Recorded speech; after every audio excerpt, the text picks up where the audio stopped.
નમસ્કાર ખેડૂત મિત્રો, ડિજિટલ ફાર્મિંગ અંદર ફરી એકવાર આપ સર્વેનું સ્વાગત છે। અહીંયા આજે અમે દિયોર ગામની અંદર એક ફિલ્ડમાં આવ્યા હતા ખેડૂતને એમને અહીંયા થોડોક આગોતરા સુકારાનો પ્રોબ્લેમ હતો, પણ આની અંદર આપણે સાયમોક્સિન મેન્કોજેબ દવાનો છંટકાવ કર્યો છે, એટલે એની અંદર આપણને કંટ્રોલ મળી ગયું છે।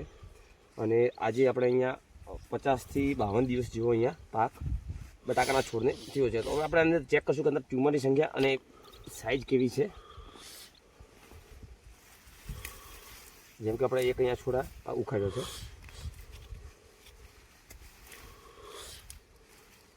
તો મિત્રો તમે અહીંયા બેઠક ચેક કરી શકો છો કે 50 થી 52 દિવસનો એક જ અહીંયા કાપું છે। આ એક જ કાપું છે, એક જ કાપાની અંદરથી આપણને હજી ખાલી આની અંદર 05234 બે વખત આપેલું છે, 05234। તો અહીંયા તમને 10 બટાકા એક જ કાપાની અંદર જોવા મળી રહ્યા છે। એમાંથી 6 બટાકાની અંદર સજી એક સરખી છે, ઠીક છે। એવરેજ બટાકા 4 થી 5 બટાકા દરેક છોડ પ્રોપર્ટી જોવા મળે। આ 10 બટાકા છે, પણ જગ્યા વધારે હતી એટલે ટ્યુમરની સંખ્યા અહીંયા આપણને વધારે જોવા મળશે। હવે આની અંદર અમે વોટર સોલ્યુબલની અંદર આપણે વાત કરીએ તો 13-0-45 બે વખત વપરાવીશું, 4-4 કિલો એક એકરે, 3 થી 4 કિલો।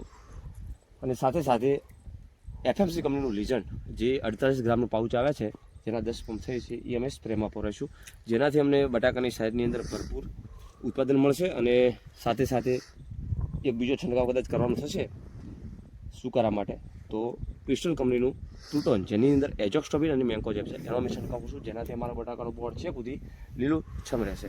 આવી રીતે ખેતરી લગતા અવનવા વિડીયો માટે તમે અમારી સાથે જોડાયેલા રહેજો। જય જવાન,